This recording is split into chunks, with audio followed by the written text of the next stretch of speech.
of the Housing, Land Use, and Zoning Committee. And my co-chair, Sydney, she's probably downstairs, still signing people in, of Community Board 9, and we are in Community Board 9 here. And I am also a founding member of the HDFC Coalition, and I also live in an HDFC. So we are all here together. I just wanted to recognize a few people who are in the audience. First off, stand up Kofi Boateng. He is the Executive Director of West Harlem Development Corporation. And he was a great assistance in helping us get this space. So thank you, Kofi, and thank you for all of your great work. And Kofi is very concerned about the preservation of HDFCs, particularly in Community Board 9, where he works. And next to him is April Adams from Manhattan Borough President Gail Brewer's office. And we have Perfidio Figueroa from Robert Jackson's office. And Robert Jackson he's a staunch supporter of HDFCs, and he's gonna write a letter of support for us and against this legislation that we're gonna talk about in some detail a little later. And in the back, from the mayor's office, is that tall guy, Isaiah, and I'm Jenkins. I need my glasses on, why do I pretend I can read without them? Isaiah Jenkins, and he's the Manhattan Director of Community Affairs, right? Isaiah Jenkins. So I'm gonna bring up Wilma Brown. Oh, before I forget, we've got another dignitary in the audience. Stand up, Maria Luna. Maria Luna, who is a state committee woman and a district leader. And this guy who just walked in is the chair of Community Board, Barry Weinberg. So I'm going to bring up Wilma Brown, who is also a district leader in Central Harlem, and she is going to talk about, she's going to talk about the importance of the census and give us some to-do items. Okay, thank you, Wilma. Let's do it, right? Good evening, everyone, and thank you for inviting me here today. The main thing is we have 9 days. 9 days before the census come out, March 12th. Thank you, Tina. Wilma.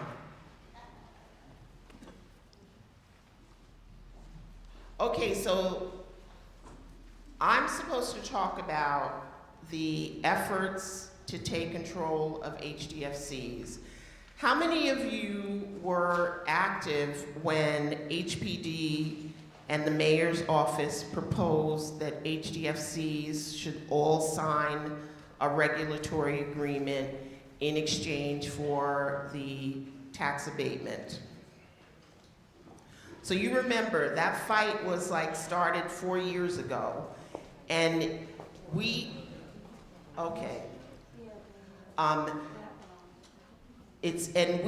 came together to protect our homes, to protect our investments, and to tell HPD and the other parties involved that one HDFC is very different from another HDFC, one size does not fit all, and that we did not want to be over-regulated, and we did not want the rules of the game to change after 25, 30, 35 years that we've been struggling and maintaining our housing.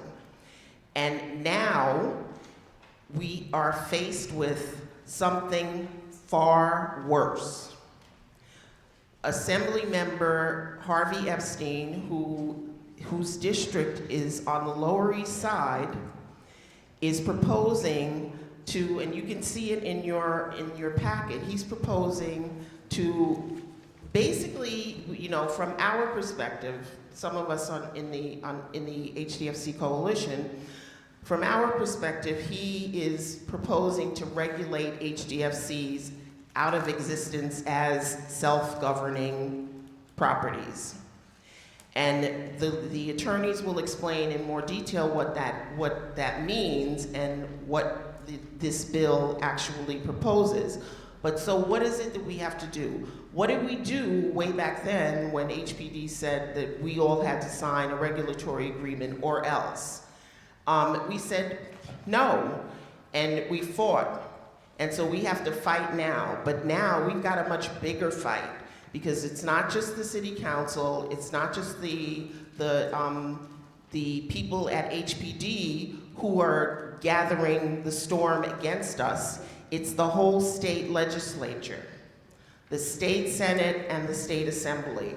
And we're gonna talk more in detail about all of this. I'm just giving you a broad brush, but there are only a few members in the state senate and the state assembly on the housing committees who are from New York City, who have HDFCs in their district. The bulk of them are from our neighborhood, Uptown, which is why we're having this meeting here, because we want our elected officials, and we want the elected officials who are trying to attack our homes, we want them to know that we are not going to sit idly by and let them do it. We're going to fight them. But the fight is going to be a big fight, and we have to take the fight to them up in Albany.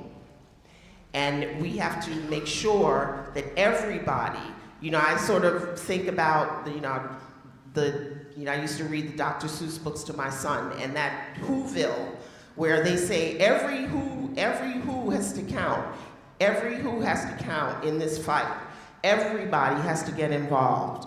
Because if we don't get involved, we will have regulations that will eventually destroy our HDFCs.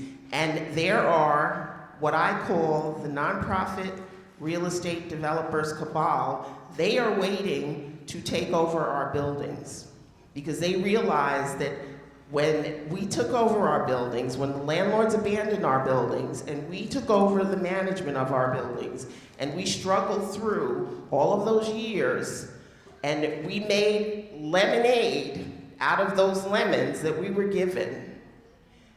And we fought sweat equity in many cases, and we fought against even HPD because they weren't doing the right thing by us. And we made our buildings and we made our neighborhoods better.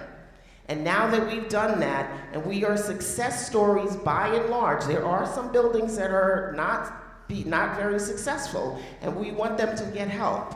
But the buildings that are doing well need to be left alone so that we can continue to do well. And that's the message that we want to get across to the legislators in Albany and the governor and the attorney general, because all of them are coming together to try to come down on HDFCs and take control of our buildings. And we're going to talk about possibly why. We've got our opinions about why. But what we have to do is we have to come together, we have to fight. And John was waving. Everyone on their seat, you've got a series of postcards. And we want you to, over the course of the evening, fill out these postcards, and they are going to legislators, to the Speaker of the Assembly, to the Majority Leader of the Senate, to the Governor, to the Attorney General, and to the chairs of the Assembly and Senate Housing Committees. And we want everyone here tonight, even those who are downstairs in the overflow room, and I'm told that there are more than 50 people downstairs who couldn't get up here because we ran out of seats. And we've got people watching over the internet.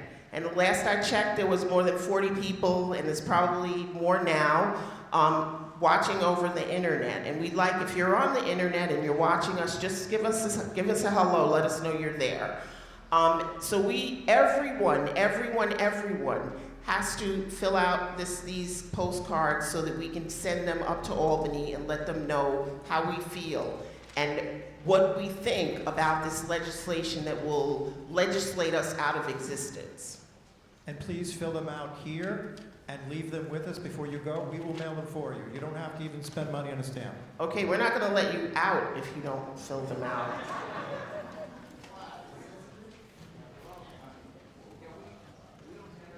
We'll get them to you. If you don't have them, just raise your hand and we'll make sure that you get them. There's a table in the Okay, corner. keep your hands up. Keep your hands up. All right, I'm going to pass the microphone over to Tina DeFelici Antonio, and she's going to talk about the regulatory agreement that we fought against and how HPD is trying to put regulatory agreements in other documents to trick us into signing regulatory agreements. Hello, everyone. Hello. Go tight, Luca. I'm Tina, and I just want to thank you all for being here, and for those people that are downstairs and on the internet.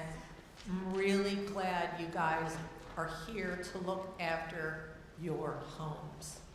When these bills came out, after 5 years of dealing with the attacks on HDFCs, I was floored. We had no advance warning. No one consulted HDFCs. They didn't consult the coalition in terms of formulating these two bills. And I find that very troubling because you guys know HDFCs the best. So let me tell you a little story. Way back when, about 5 years ago, I'm on the community board in downtown, and I heard about some task force getting created. And I thought, what is this task force? Let me see, I can find out about it. Months went by, nobody could find out about it. So eventually, I did find out about it, and I said, can I be a part of this? No, it's a closed shop. Do you know what this task force was? And who was a part of this task force? This task force basically formulated a regulatory agreement that you might know about, that the mayor, and it all goes back to the mayor, okay? He's the leader of this city. And it goes back to HPD. But what HPD is under the mayor. And it goes back to the Attorney General's office. And it goes back to Gail Brewer's office. And it goes back to a lot of nonprofits which have helped HDFCs, but they're the same nonprofits that will get contracts from the government to manage and fulfill and carry out what these bills are stipulating. So you have a lot of self-interest here. Guess what this task force, before we complained about it, what was the name of the task force? The task force name says it all. It was the Task Force on City-Owned Properties. Let me hear from you guys. Do you live in a city-owned property? No. Are our homes private homes? Do we want to become wards of the state? No. All right, this is why we're here. And quite frankly, I'm kind of surprised that we're not all up in arms, but I hope after this information session, you will get up in arms. And what I'm saying is, did you ever watch that movie? What was it called? Network. I'm mad as hell, and I'm not going to take it anymore. Hands off our HDFCs. Enough is enough. If the city or state want to make changes, they must consult us. And not on a thing like, oh, I'm talking to the HDFC coalition. That's what people say. As soon as we meet with them, and they basically say, thanks for talking to us, goodbye.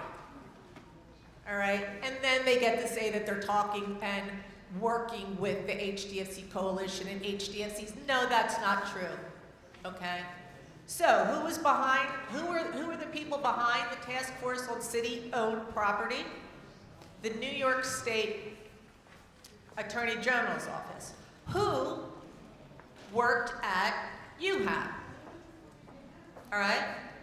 And she was just honored by UHAB during their gala, which was a minimum of $1,000 a plate.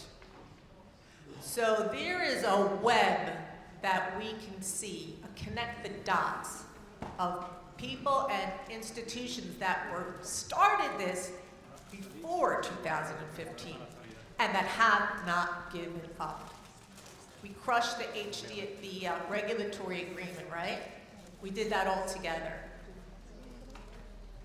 The mayor tried to put through 2 bills in Albany about 4 years ago, tried to sneak it through. People spoke up about that, we got that pulled. Somebody else came up with Local Law 64. Let's have everybody put your houses on a public portal. No. And now we have this. The reason they're going to Albany is because this ultimately will change the law under which you are governed. They were not successful on the local level, now they're going to Albany.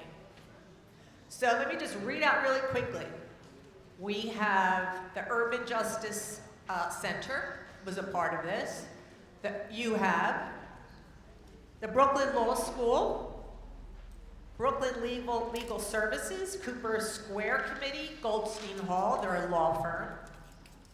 Housing Partnership, Legal Aid, Harlem Community Law Office, the Manhattan Borough's president, and the Rain Community Land Trust. So if you know these people, if they've been in your HDFC, you ask them about this, okay?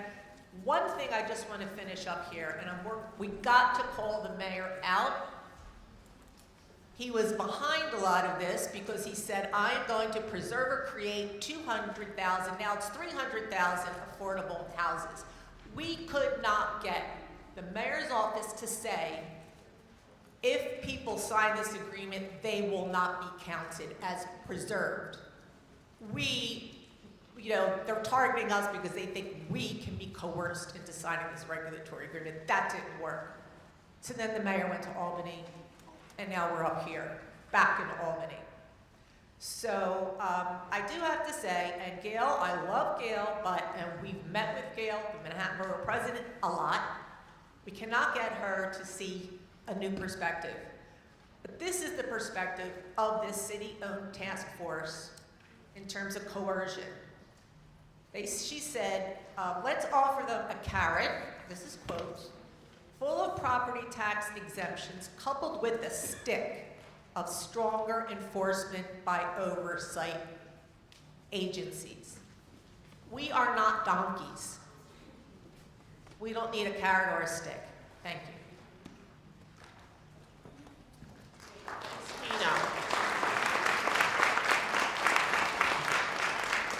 Okay, so we were just joined by Nina Saxon, who's representing the City Controller, Scott Stringer.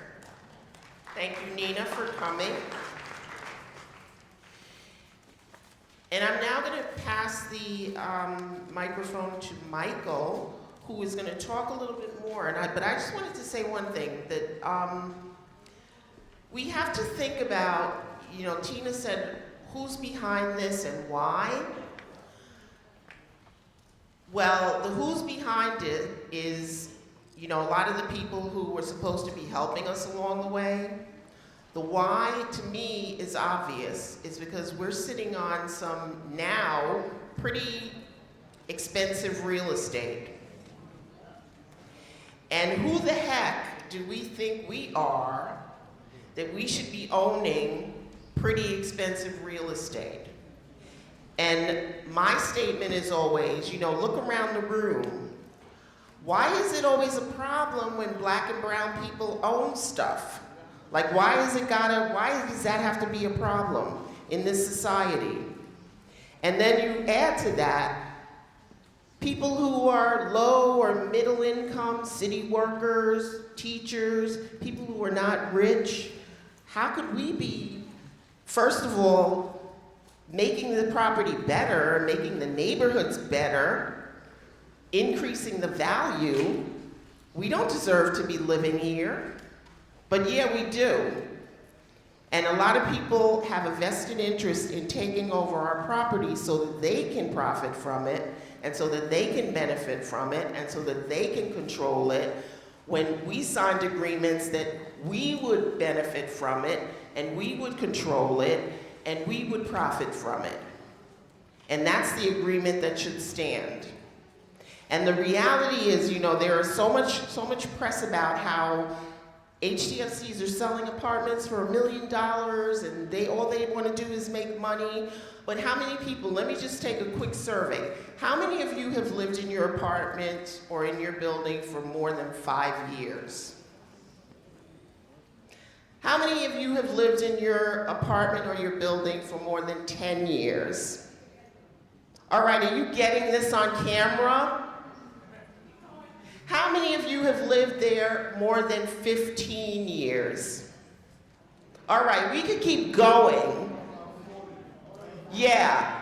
How about generational? Generational. Right? We're not there because we're thinking we're going to make $1 million. We're there because it's a stable, affordable, decent place to live. And we made it that way. Thank you, April.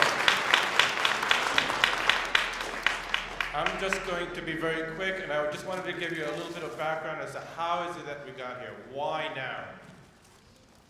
And maybe just by a show of hands, how many shareholders here whose buildings have regulatory agreements that are expiring?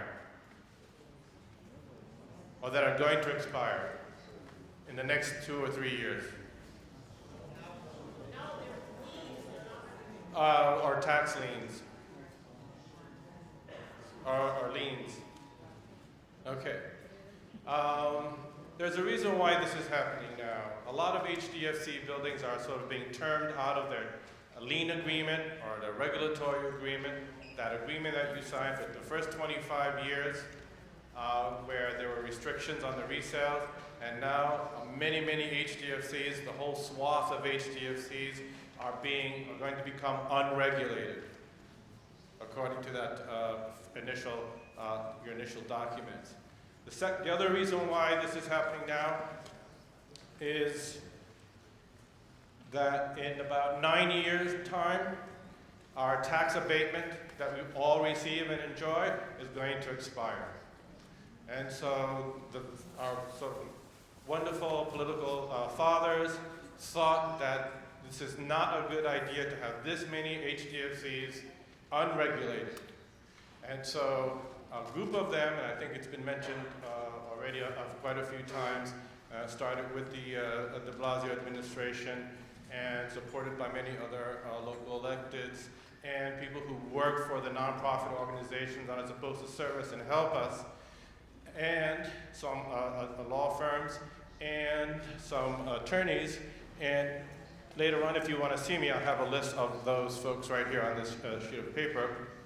Thought it wise to create a task force, as Tina mentioned, and begin to, now on this list, by the way, there has to be about 15 organizations. You know who is not on this list, on the task force that was created to address unregulated HDFCs? You know who's not on this list? All of you. None of you are on that list. No HDFC building is on that list, and the HDFC Coalition is not on that list either. So this was an effort, very calculated effort, started in about 2016, to have the city make HDFCs wards of the state, under the control of the state. And what I mean by control is they want to control your resale. They're not going to allow you to sell your units, your shares, and they're not going to allow you to sell them at affordable rates, but at rates much, much lower. They're going to devalue your equity in your building. And you know that we need that equity to be able to sustain capital improvements in our buildings. Do they offer us any solution to that problem? Absolutely none. None. So this is the context from which we find ourselves. And Harvey Epstein, the state assemblyman who is putting forth this legislation, is saying a lot of things about it, but talking a little bit sideways on the issue. And I think it's up to us here and you, by filling out those cards, because now our task is to educate our own representatives, although I believe they understand what's going on, but they need to hear from us. Robert Jackson needs to hear from us. Carmen De La Rosa needs to hear from us. And other members on the Housing Committee, both in the state and the Senate and the Assembly, need to hear from us. They need to understand that what Harvey Epstein is proposing is actually bad for HDFCs. And with that, I want to segue, I'm going to give it back to April, and then we're going to go into the meat of what is in Harvey's mind and what's in his draft legislation. Thank you.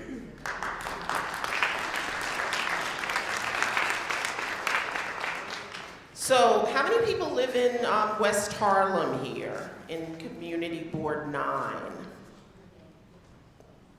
Yeah, you should be proud.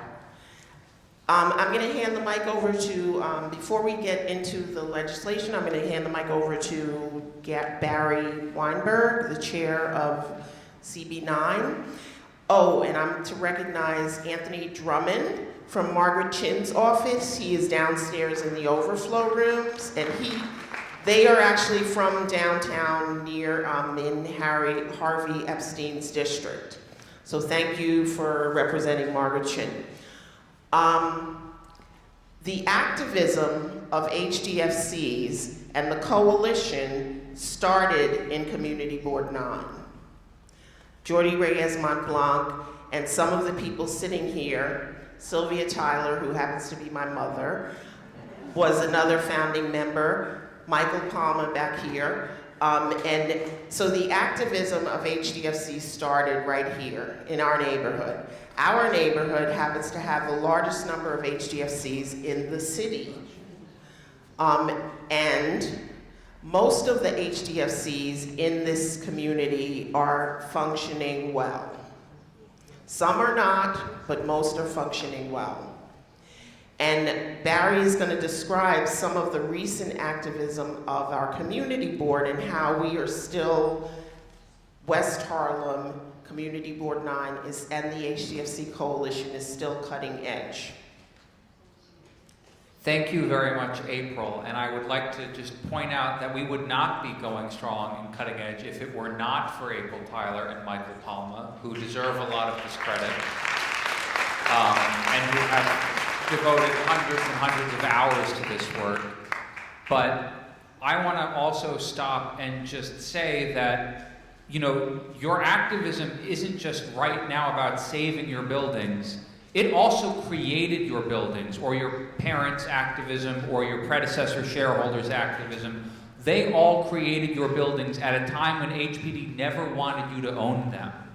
HPD always wanted to give these buildings to developers, and the ones the developers didn't want, they would just tear them down.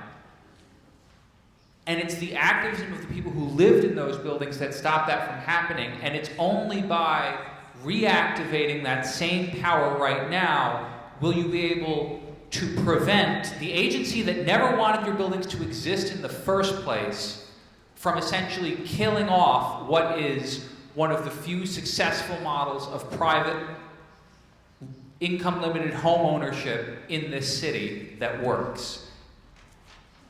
Community Board 9 has passed several resolutions, written and sent them with letters to our elected officials, outlining point by point why this regulatory agreement and then the later bill and now this current draft bill in Albany are all bad ideas. But that has to be only the jumping off point for the activism. We are not only following up with our state senators and our state assembly people, but we are also trying to make sure that the buildings that are HDFCs in this district are organized So that means that the shareholders in those buildings can band together and know what buttons to push and what levers they have to pull with their elected officials to kill this bill and to make sure that any changes to the law involving HDFCs or any new programs they want to put out are made to benefit for HDFCs by the people who live in HDFCs, not by whoever UHAB or HPD or whatever law firm thinks is best for HDFCs. So the way we do that is by letting our elected... You know who runs things in New York City? The voters who pay attention and get in their elected officials' offices and faces run things in this city. It's not just about money, it's not just about clout or whatever, it is showing up and being annoying. It is showing up and going, hauling yourself and your building up to Albany to stand in their offices and pester them and take up their time. They only have so many hours in a day. And if all of those hours are filled with people telling them that this is unacceptable, they will say yes, just so that they get their time back. And then you should still bother them to make sure they're standing strong and following through and pushing back on their colleagues. Number one. Number two, they rely on you to have their jobs. Not only do they work for you, but you have a chance to hire or fire them every 2 years. And there's a process by which that happens. There's a process by which they get on the ballot. There's a process by which they become eligible to run. And you have enormous power if you stand together as a whole building. You can either give them signatures to get them on the ballot or deny them signatures to get them on the ballot until they commit to killing this bill and only supporting a bill that the HDFC coalition supports. You can talk to your other neighbors on your block who might not live in your building about why this elected hasn't yet committed to help your block and why you're not going to carry their petitions for signatures to get on the ballot. And guess when that petition signature gathering phase starts? It started last Tuesday. They have the month of March to get enough signatures to get on the ballot. They need you and your neighbors to do it. And they need to hear from you that you need them to come out in favor of this bill, and not just to say, oh yeah, we're with you, but yeah, I will commit to making sure this doesn't get out of committee. I will commit to make sure this doesn't get to the floor. I will commit that this bill doesn't get a reading because it was made without the input of the HDFC coalition, the real input. And I know you've heard this a lot tonight, but I'm just going to say it again.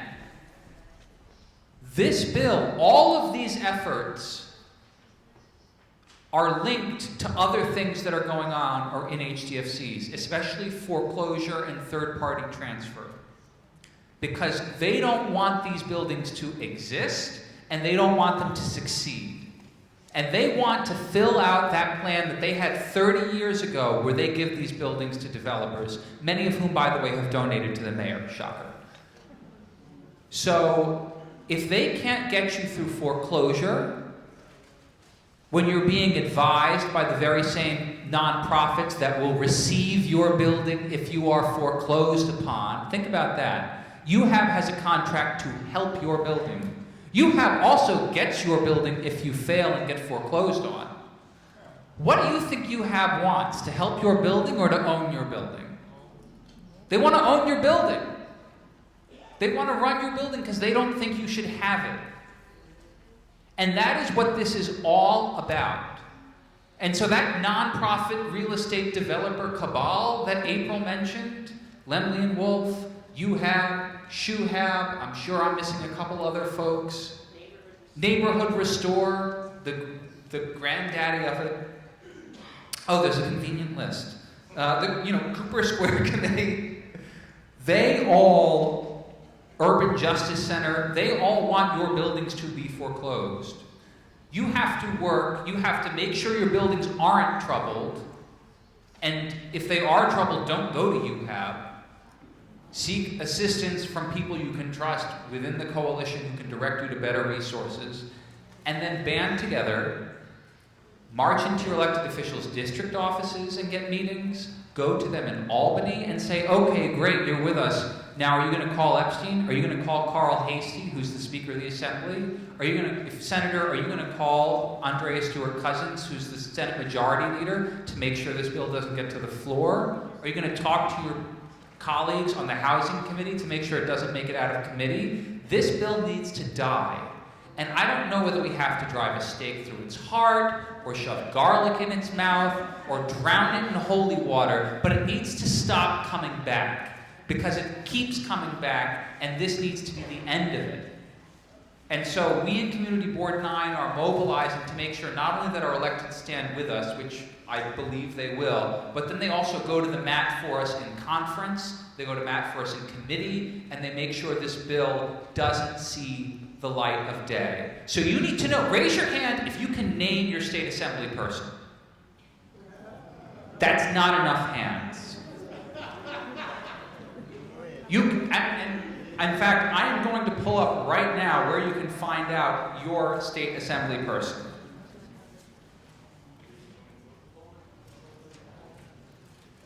If you go, I just Googled, okay, he's pulling it up, fine, it's on there. But raise your hand if you can name your state senator. This is actually harder, those lines are worse. Fewer hands, okay? Do not leave tonight until you have figured out who that person is, and then you get their phone numbers, and then every single person in your building has to call that phone number and tell them to kill Harvey Epstein's bill and leave it dead. I think I've talked a lot. That's enough. I'm just going to add one thing. After we met with Harvey Epstein, he basically said, thank you very much. We'll agree to disagree. Goodbye. And so we said, are you sure about that? Goodbye. We have constituents that are paying attention to this. So he said, bye. So 2 days later, we sent out an email blast and said, call, fax, email Harvey Epstein's office. They went bananas. It was fantastic. They contacted us and said, please make it stop. But we just didn't get the attention of Harvey and his chief of staff, right? His top people. We got the attention of all the interns and the volunteers to be able to maybe say, hey, my boss isn't perfect. There are voices that we're not listening to here in this office.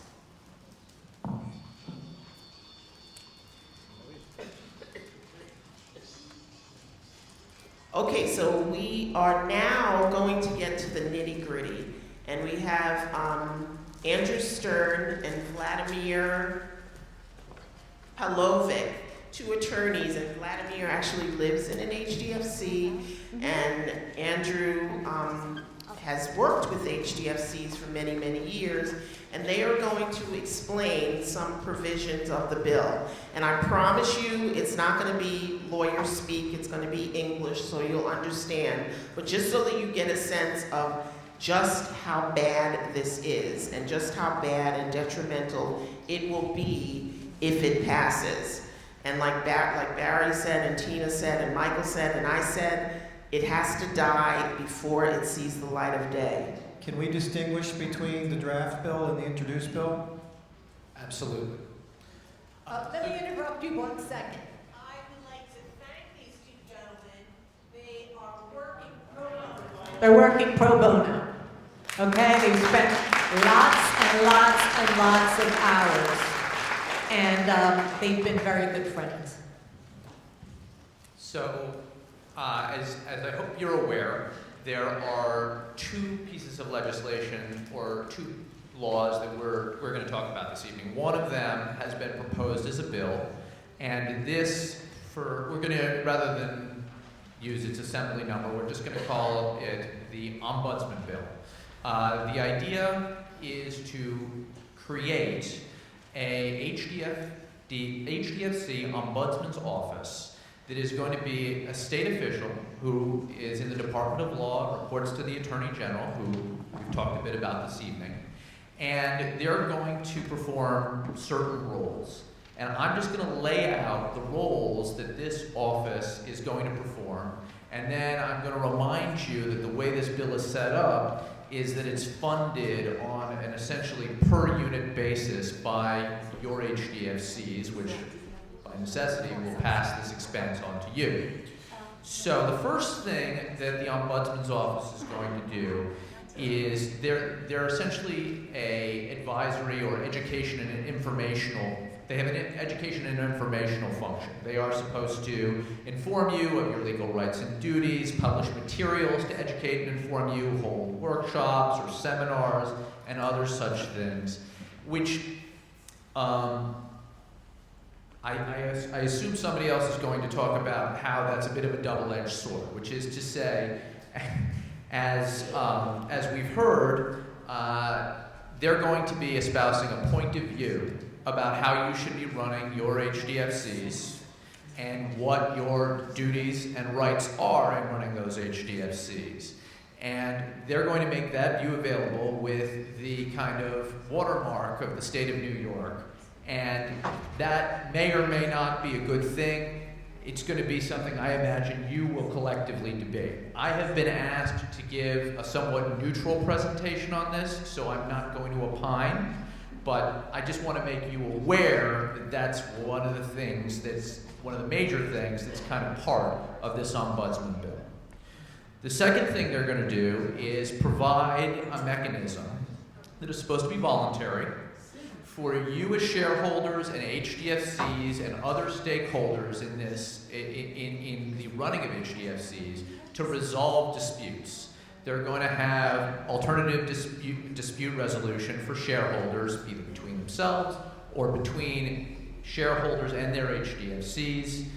This office is going to have subpoena power and the ability to compel witnesses to come forward and speak. And they're going to basically have some sort of liaison function with courts and agencies that have a connection to HDFCs. That it's the way that the legislature puts it, they're going to engage with these other parties. It's not exactly clear what that means. They're going to engage in this office, the Ombudsman's office, will engage in election monitoring, and in fact, will have the ability, if petitioned by 15% of shareholders in an HDFC, to call a special meeting and to hold an election for board members in a given HDFC. And they are also, and this is particularly close to my heart, this Ombudsman's office is also empowered to give legal advice and refer complaints to appropriate government agencies. Do you want to add anything to that list of? I only thought that the Ombudsman bill also empowered the office to contract with third parties to perform its functions. Why is that? And to be clear, it can contract with third parties and it can assist individual HDFCs consulting with the Ombudsman's office to contract with third parties. That is the first bill that has been proposed and is in draft form. There is another bill which is much more sweeping. I hope that most of you tonight know that your HDFCs were formed pursuant to the private housing finance law. And that law, which is a state law, lays out certain structure for how you were formed, how you have developed as housing companies, and how you function. The proposal that is currently in draft form but has not yet been introduced radically amends the private housing finance law. It imposes, in a way that we don't see in the current statute, income caps on incoming purchasers. It imposes price caps. As it adds new conditions for succession and inheritance. So it's I would say it's harder to have generational ownership in HDFCs under this new law. It provides for, it explicitly provides for no conversion of housing development fund corporations into market rate co-ops, and suggests that in the event that some sort of transfer did occur, the proceeds of such a transfer, which is to say, if an asset of an HDFC were sold, the proceeds of such a transfer wouldn't go to the shareholders, they would go to the commissioner or supervising agency. HDFC's approval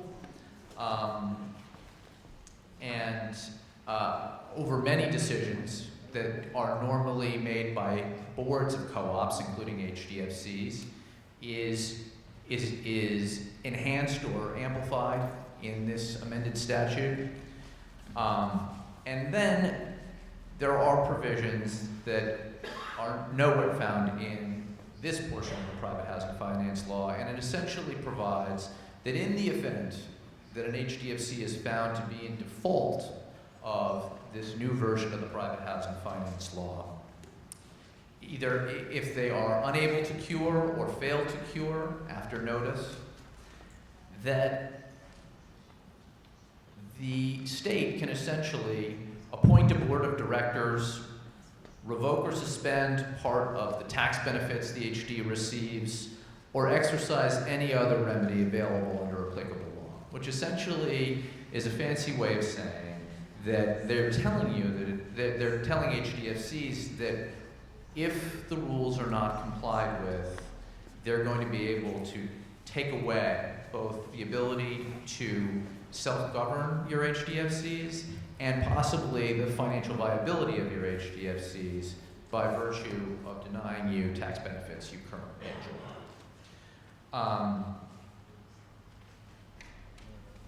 The new law provides for, the new proposal provides that HDFCs can't acquire property without approval of the supervising agency.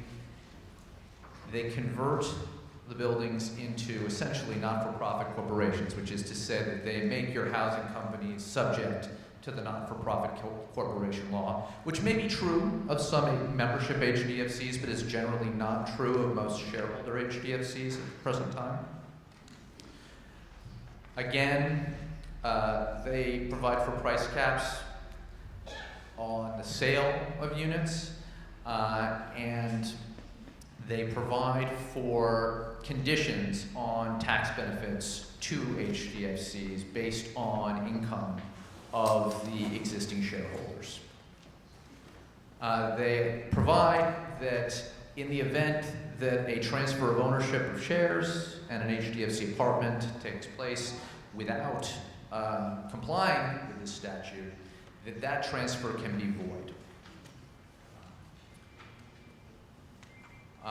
They provide, and I guess the last thing I would want to note is that that this proposal provides that, well, I already talked about how the tax exemptions have to be based on income, and I would want to note that they change some language to, at the present time, your HDFCs were designed to develop housing for persons of low income. But that was quite some time ago, and since then, there's been some ambiguity, I would say, about whether or not there was the ongoing requirement for them to operate as housing for persons of low income. The revised statute answers that question and requires them to operate for persons of low income on an ongoing basis. I think that All right, I'm glad that Andrew corrected himself because he said law, but then he said it's not a law. It's not a law. It's a draft bill at this point.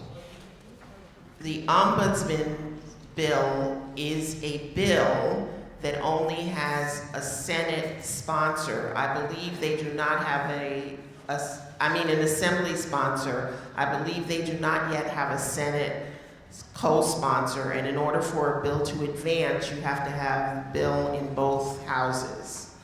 So we don't have a lot of time because a lot of things are happening in Albany. The budget is going on right now. They're doing a lot of horse trading, so we have to get on this. The postcards, we have to get ourselves up to Albany to get in their faces. Like Tina and Barry were saying, we've got to make phone calls, we have to send emails, and we have to know who our elected officials are. So if everyone would just take a moment and look at this, you don't have to write the web page down, but Google New York City Board of Elections, and you will be walked through where you find your poll site. And when you find your poll site, you will be given a list of all of your elected officials, and you will then be able to look under the Senate, under the Assembly, and find out who your senator is, who your assembly member is, who your council member is, if you don't know that, and you will be able to call them all and let them know that you are against this bill, you do not want to see, you are against this bill and the draft bill, and we do not want it to see the light of day. And what we want is we want a process where HDFCs are involved in any major policy or legislation that is going to affect us. You know, the elected officials do not go out, you know, when they're talking about development, they don't go out and just make laws nilly-willy. They talk to developers and ask their opinions. Well, what do you think of this? What do you think of that? And they work with them to come up with laws that they can live with. They consulted us not once. And so we want to stop this. And Andrew did not opine, but I will. So if our buildings are governed under the nonprofit charities law and the Charities Bureau, that will severely restrict our ability to lobby. Not-for-profit organizations are not allowed to lobby. You can educate legislators, but you can't lobby for specific bills. So we would not be able to do what we are doing here tonight.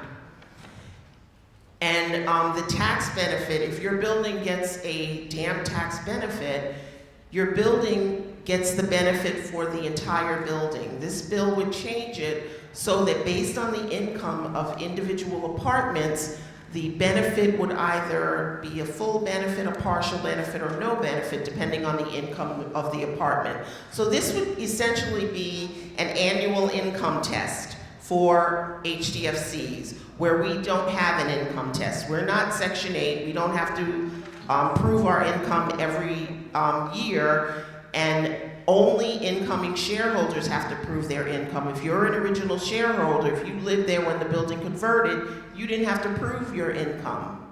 But this would require annual income certification. And who's gonna pay for that? Who's gonna have that administrative headache? We would. And then lastly, this bill would severely restrict succession rights. So if you wanted to will your shares to your children, grandchildren, or another relative, there would be a really strict income test, and they may not be able to inherit your apartment, your shares. And we object to that because, you know, in this country, how do people gain wealth and gain assets? It's usually through inheritance. And it would severely restrict us from being able to pass on our legacy to our children or whomever we desired. Well, I have really nothing to add. I mean, there are some details about the law. Sorry. I don't have much to add. I think Drew did a great job of summarizing it. There are some details additional details about the law that you can find on this page, and please read them through, and so you understand sort of what a parade of horribles this law, this draft bill, I should say, contemplates for your homes. Postcards. April, can you hold up the postcards? Is everyone filling out their postcards? We're going to collect them from you, please. Before you go, we'll mail them for you. You don't have to buy a stamp. Just a brief announcement. There are many of you who did not get a packet because we simply ran out. I know there are people in the overflow room right now who probably didn't get a packet. Many of you also only speak Spanish and did not get a Spanish language packet. And so I want to let you know. And John, if you can put it up on the website, on the monitor there, our web page, you can download the information that's in the packet that everyone got from our website. And you can download it in Spanish, obviously, as well as in English. So if you did not get a packet, if you did not get the documents, please go to our website at www.hdfccoalition.org. And if you haven't already signed up, please put in your email address so that you can receive urgent updates about what is happening as it's happening and how you can participate in perhaps coming with us to Albany and making our case known to our electeds up in Albany. And you know what? If you have a smartphone, you can go to the website right now, click that green button, you can fill it out right on your phone. It takes seconds. Here's what happens when you click the button. Thank you. Right? It's a tiny little form.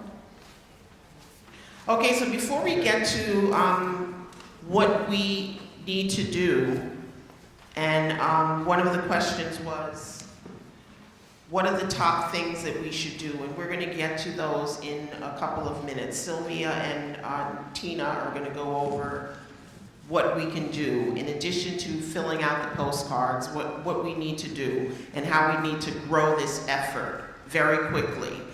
So I'm going to just read a couple of the questions that came from the room downstairs. And again, thank you all who are down in the other room watching on the screen.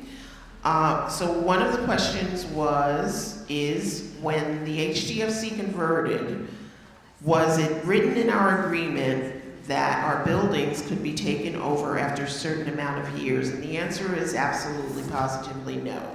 It was not written in your agreement that the building would be taken over. The only way that your building is able to be taken over is if your building goes through foreclosure. And that would be because you owed excessive municipal debt, and you also, in conjunction with that, you may have excessive violations on your building.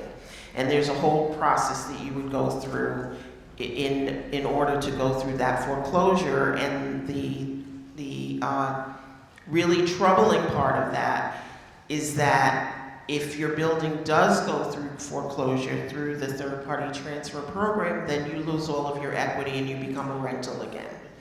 And so we want that fate never to befall any HDFC. And then just one more question, and then we'll get to Tina and Sylvia. The criteria for purchasing another apartment in the same building, does a shareholder have to meet the income requirements?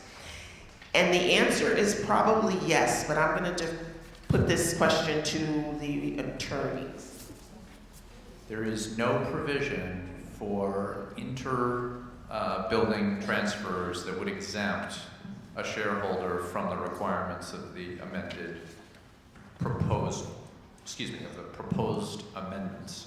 So the answer to that is probably yes. If you wanted to get a bigger apartment in your building or a smaller one, you might need to be screened again for income qualification. Okay, so Tina and Sylvia, you want to come up? So they met with, why don't you sit down? They met with Assembly Member Inez Dickens last week, and she said, she appreciates how dire this situation is, and she said, they're coming for you. You all have to organize. You all have to get in their faces. And there was a statement earlier that we were never supposed to succeed. We weren't, but we did despite all of that, all of the forces against us. And so they're going to talk about what Assembly Member Dickens suggested that we do, some things that we should do and do immediately. Okay. Hello, my name is Sylvia Tyler. I've lived in my building over 30 years. It was back when the city did nothing. You just bought for $250. We bought, well, 450. Anyway, I spent 100,000 making it livable. But, okay, we met with Inez, and she said they are not playing. They're coming for us, and we have to go to Albany. And before I get, into that more, I want to, maybe some people don't realize, but HDFCs are less than 2% of housing in New York City. So my question is, why so much attention on a tiny dot?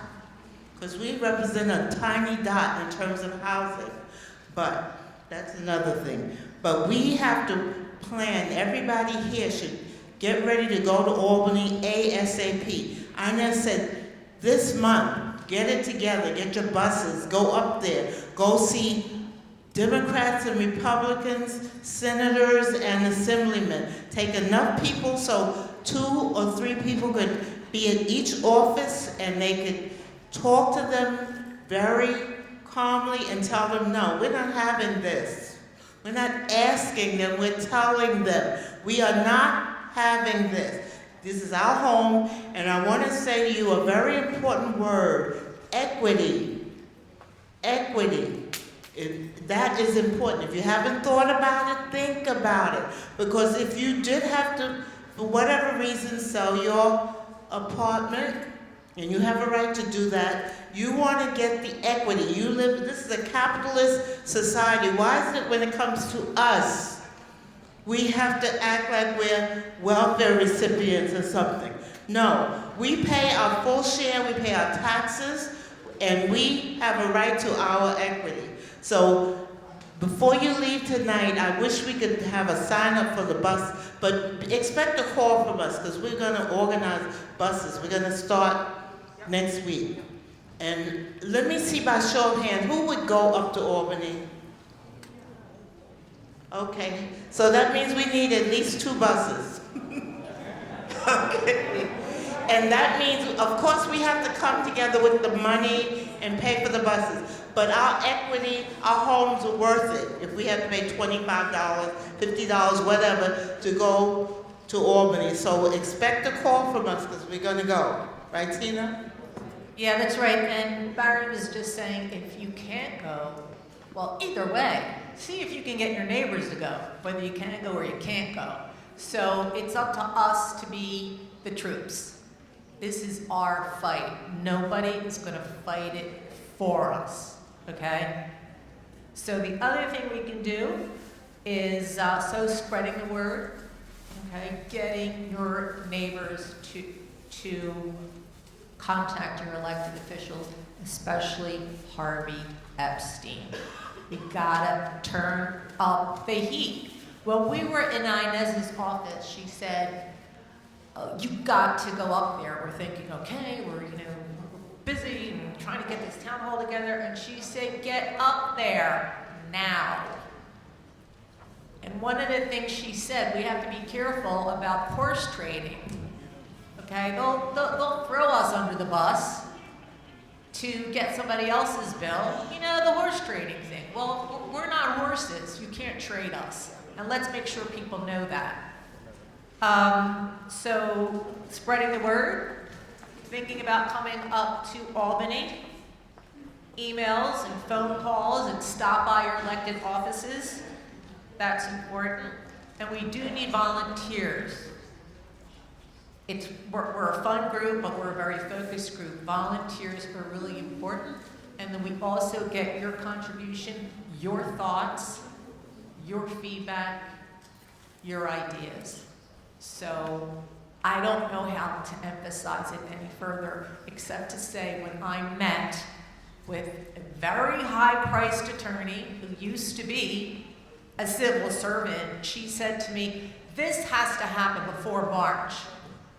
I said, before March? She said, yes, because then they do the budget negotiations, and next year is an election year. And Inez pointed it out that they're only going to be in session till June 2nd. So the people behind this want to sneak it through. I was horrified. Yes, so Inez said we have to do it this month, and I want to know, by show of hands, who's going to Albany? Who is going to Albany? So we are going to organize it. We're going to go to Albany. We're going to, on the bus, we're going to talk about and share ideas, because we're going to go and talk to each elected official and tell them what they're to do with our homes and what they're not going to do with our homes. And we're going to tell them in a very professional, friendly way, but we're going to be very sincere. No one's going to get angry and curse anybody out. We're just going to be very clear, very emphatic. These are our homes, our equity.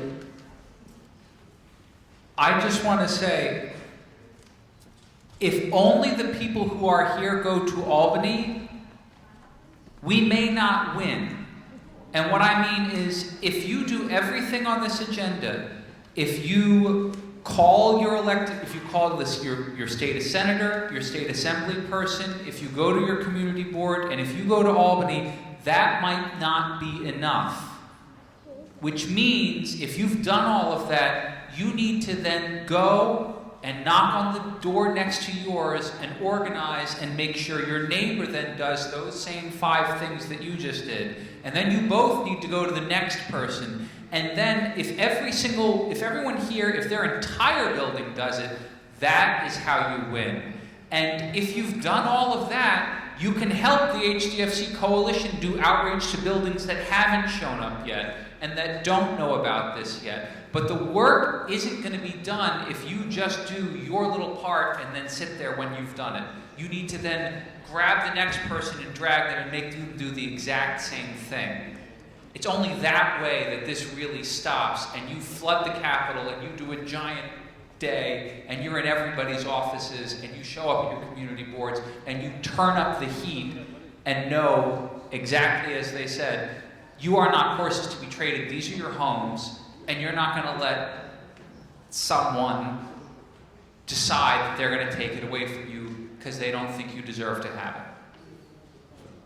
Okay, so thank you, Barry. You can applaud if you want.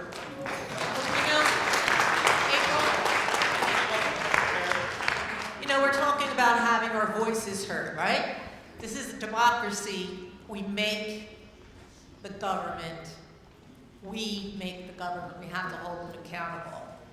What was I going to say? Oh, they don't want to hear from us. That's why they tried to sneak in the RA. When we found out about it, fisticuffs, right?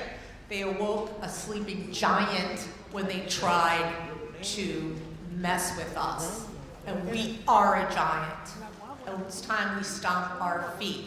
They don't want to hear from us. Do you know that in the regulatory agreement, where people need help and they have to sign a regulatory agreement, guess what's in there? Essentially a gag order saying that anyone on the board who speaks for the corporation will be in violation. Your building will be in violation. It is there. You have to see it with your own eyes. I could not believe it. That's against, you know, who's telling Zuckerberg he can't talk about Facebook, right? They're going to say this to us, and we're going to sign off for it? Forget it. Nonprofit rules. We're not nonprofits. We're people. And we need to, you know, what can we keep saying? We need to hear your voices. Okay, thanks, Gina. So, 3 things before we leave. 1, fill out your postcards and make sure that you give them to one of the volunteers who's standing in the back. There's Michael, raise your hand. Juliana, don't leave yet. And Jenna is over there in the corner. Jean, or one of us. Give us your postcards, we will mail them for you. Number two, we want to get together a committee, because the 3 or 5 of us are not going to be able to pull together this big trip to Albany. There are a lot of details involved. It's not just a matter of getting a bus, getting people on the bus and going up there. There's a lot of planning that has to happen. It's got to happen like fast, quick, fast. So we're going to ask people to volunteer to be on a committee. Sylvia is going to stand over in this corner when the meeting breaks up. And anyone down in the overflow room, Signe is downstairs, so Signe, raise your hand. Sign up with Signe if you want to be on the Albany Trip Committee, and please sign up. And 3 is we've got to expand. We've got to get more people. So we want to get people who will be responsible for encouraging others to talk to their neighbors, talk to the building next door, make sure that people are hooked into the website so that they get up-to-date information.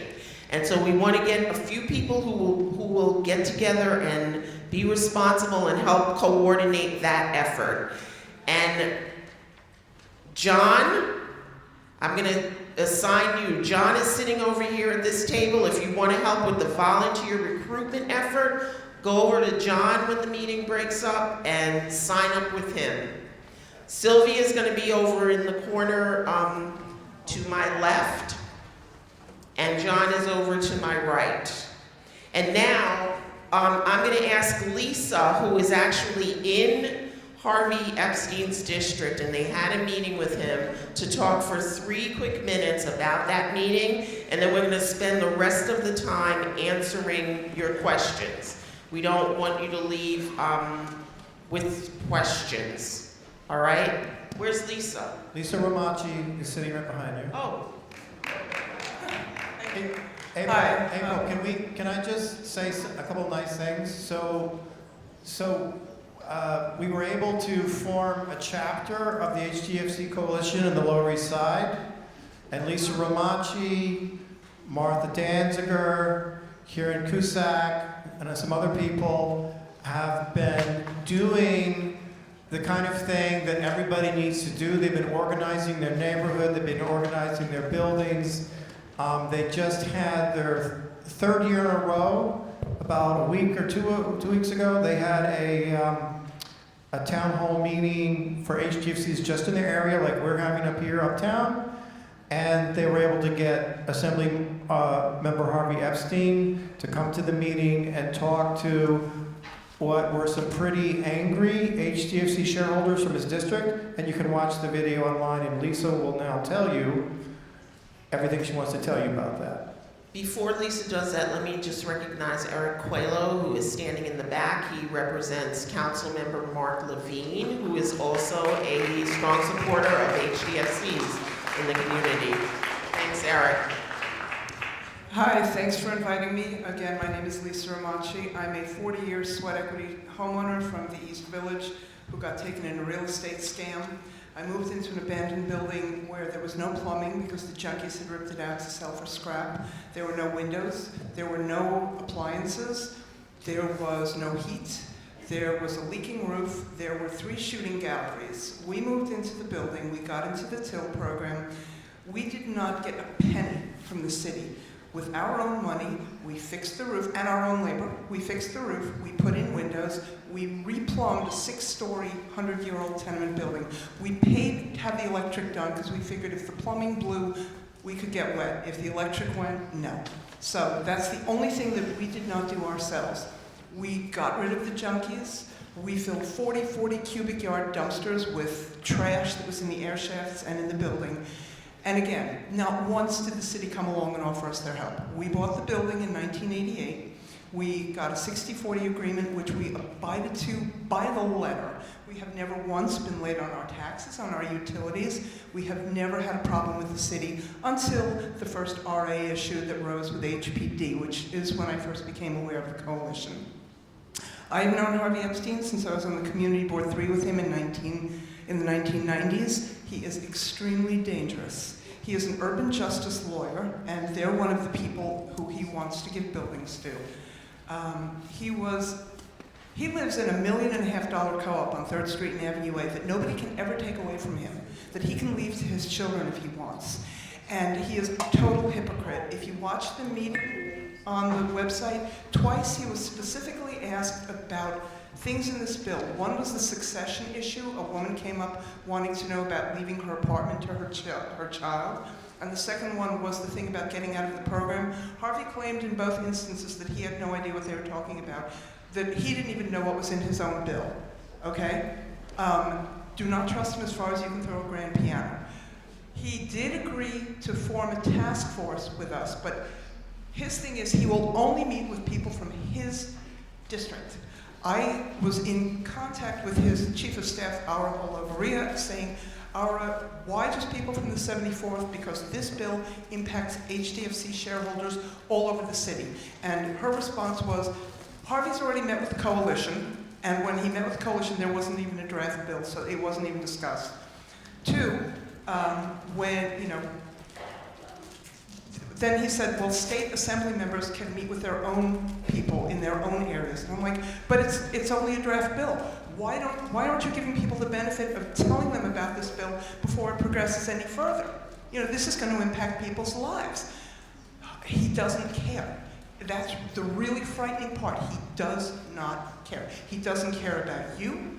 He doesn't care about any of us. What he cares about is getting his buddies in Goals, Rain, Cooper Square, and all of the other poverty pimp organizations, which is what we call them, you have, to take over these buildings and profit from them. So whatever you can do to get involved, please do.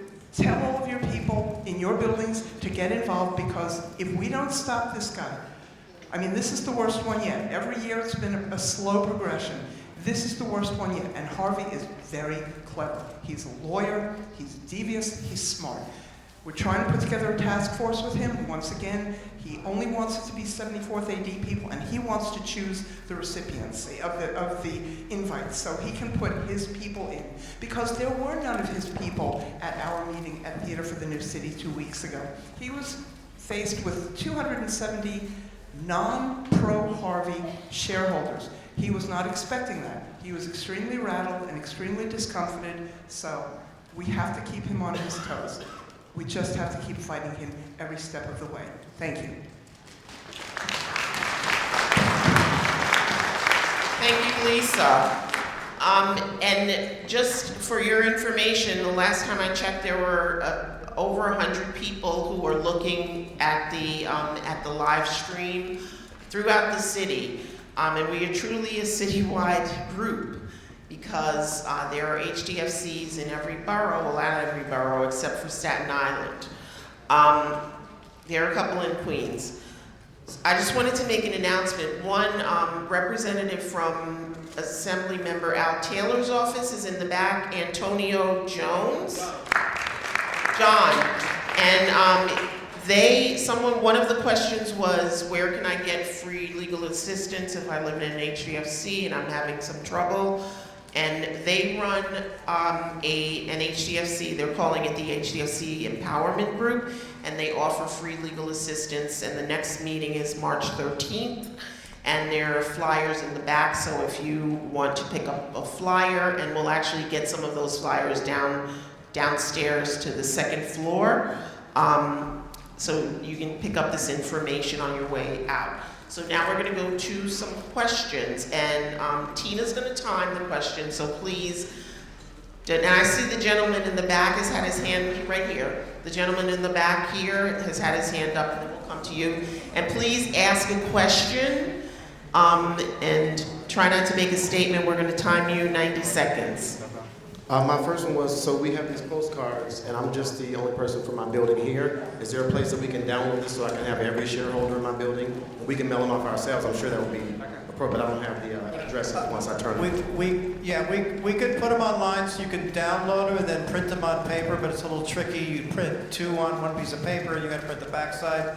But the other thing we can do, if everybody joins the website, right, we can create this draft letter. And everybody who's on the mailing list we'll blast it out, and you just copy paste it your own email, You see what I'm saying? So we could do email, we could try to do postcards as well. Okay, and I think and the last one was, it was a two-part.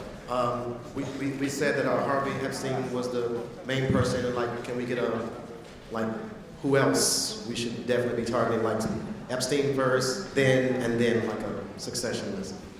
Okay, so Brian Kavanaugh, who is also represents Lower East Side, he's a state senator. He's the chair of the Housing Committee in the Senate. And Steve Simrowitz, who is from Far Rockaway, right?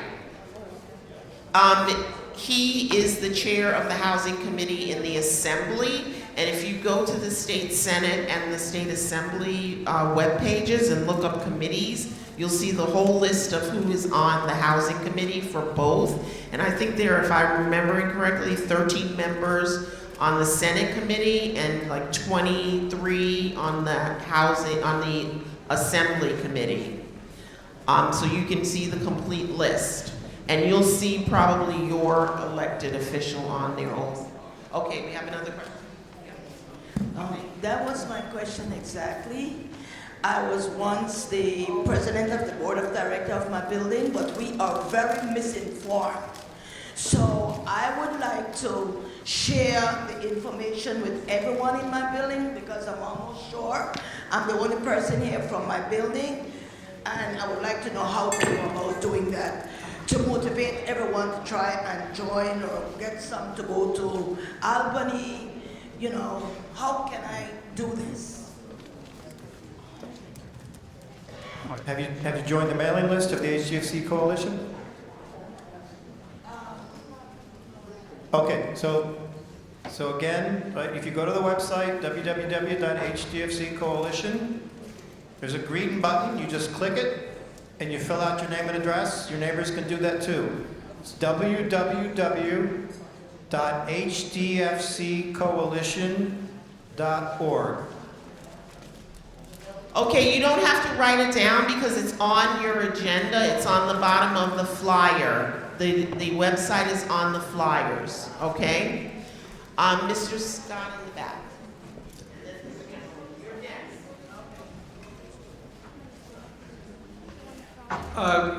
I'm having trouble energizing the people in my building because our damp exemption is long since expired.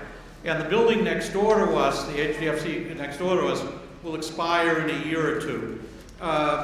Is it true or ambiguous now that we're still an HDFC?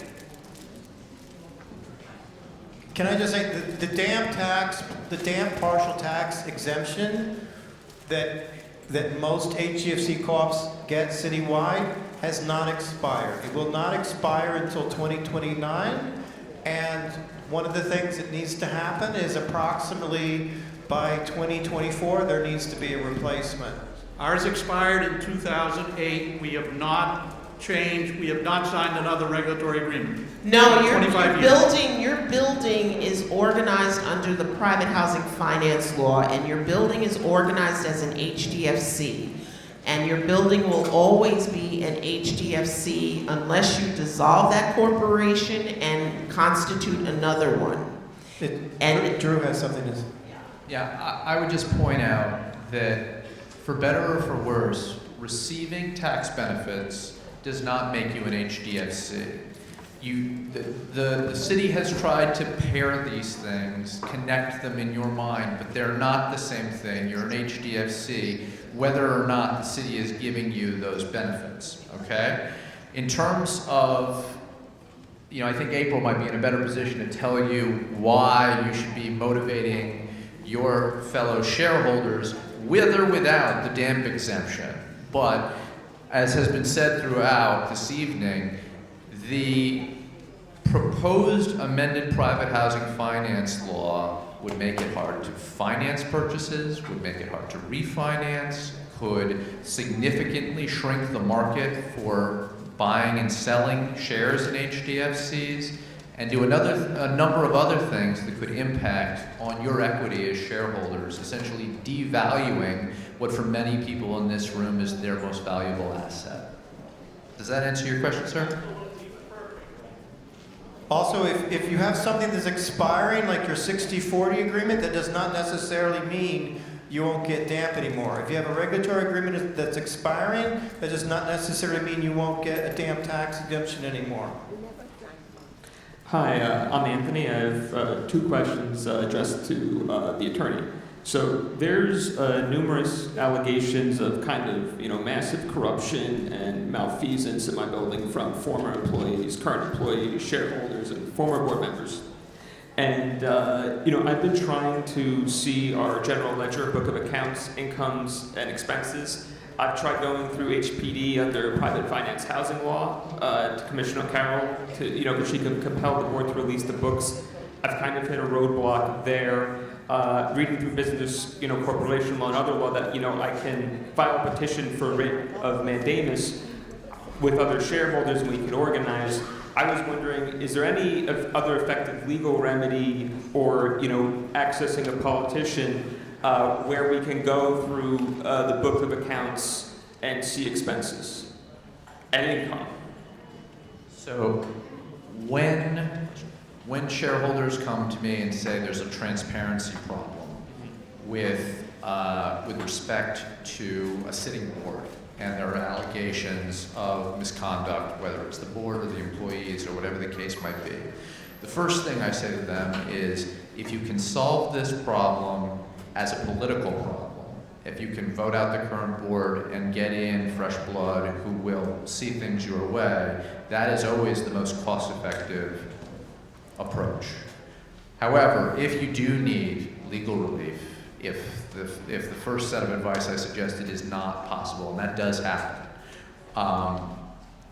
litigation is, for better or for worse, an option. And judges can compel boards to be as transparent as they are required to be. As shareholders, you all have rights to see documents, including some of the books and records you described. You have common law rights, you have statutory rights, and in many instances, your leases and bylaws provide for those rights. And unfortunately, there is no shortcut that I'm aware of. You may have to seek judicial relief. Okay, afterward I'll be able to get kind of a list of referral attorneys. And my second question is, as far as inheritance rights and putting people on the lease, there's also a problem in my building where shareholders who are originally flagship shareholders are being disinherited, saying that that the people who are inheriting the units make too much money, or they can't put people on the leases for a variety of excuses. Does this have any kind of basis in any kind of legal kind of mechanism related to HDFCs? So, unfortunately, when you ask a question that is kind of has general applicability, it's easier for me to give an answer because I think transparency, for example, can speak to everybody in the room. The question you just asked, it might be more particular to your HDFC, and without knowing more, I'm concerned that any advice I might give might be incomplete or wrong-headed. So I don't want to lead you astray. What I would suggest is if you want to come talk to me after the panel, I'll stick around for a few minutes to try and point you on the right path, but I don't want to take up everybody's time. Do we have questions on the bills? April, go ahead. I was gonna just say to the gentleman who just had the question, as someone who spent a lot of time working with a couple troubled HDFCs, first of all, do it now before you get into foreclosure. You may already be on the foreclosure list and not know it, number one. Number two, there was someone here from Al Taylor's office. Is the gentleman still here? Robert or Anthony? He may have just left. You should get the flyer. March 13th, Assemblymember Al Taylor is holding another HDFC Empowerment Group session where there is free legal advice.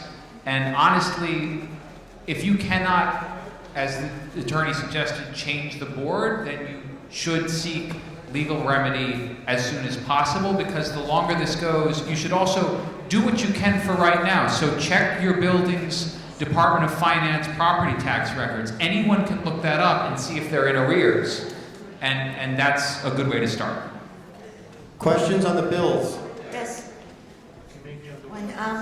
Can we get a copy of the most recent version of Epstein's bill? Is there a way we can get that?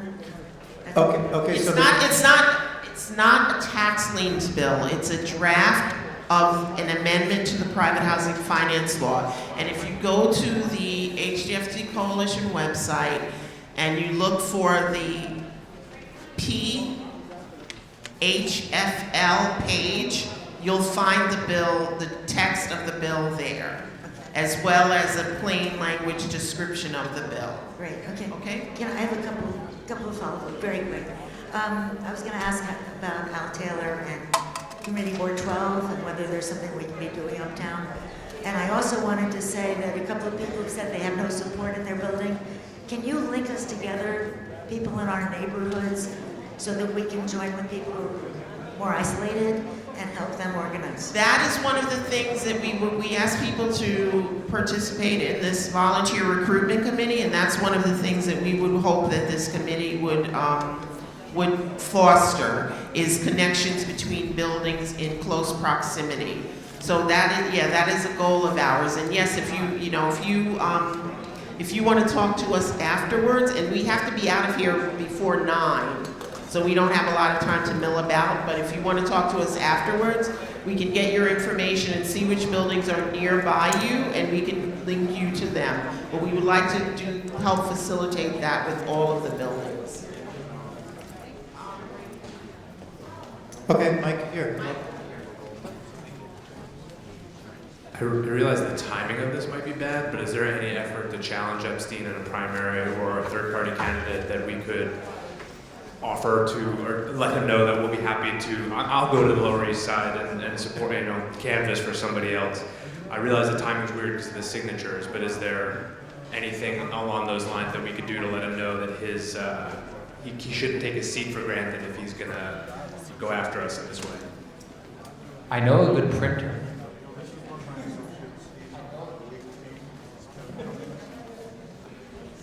No, it's really difficult to beat an incumbent, as we probably all know. But it's not impossible. I think this season is probably too late, but it doesn't mean that we can't. Let's talk afterwards.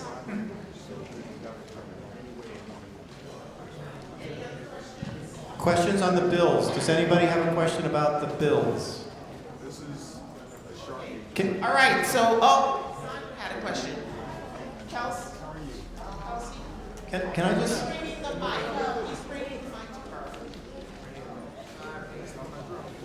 Hi. I just wanted to know, what if your HDFC, it has landmark status? Does the same thing still applies? The governance rules still apply. The only thing that would be different is when you go to do facade repairs, then you have to get approval by landmarks also, which usually means it's more costly. And it's longer. Right, and it's a longer process, but the internal governance would be the same. Okay, thank you. Yeah. Okay, so if you didn't fill out your postcards, fill them out, because we're not going to let you go home until we get them. And we thank you all for coming out tonight.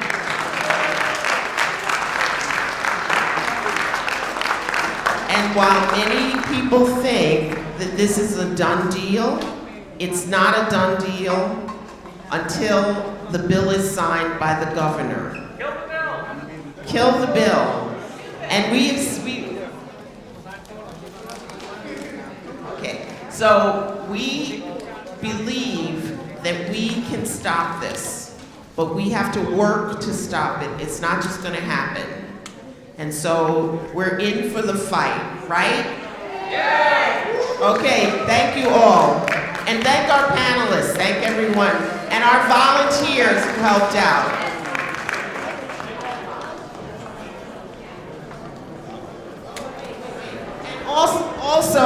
I wanted to thank Columbia University because they, as much as we may not agree with them, they have been very gracious and really helped us to put this event together. So thank Columbia and their staff here.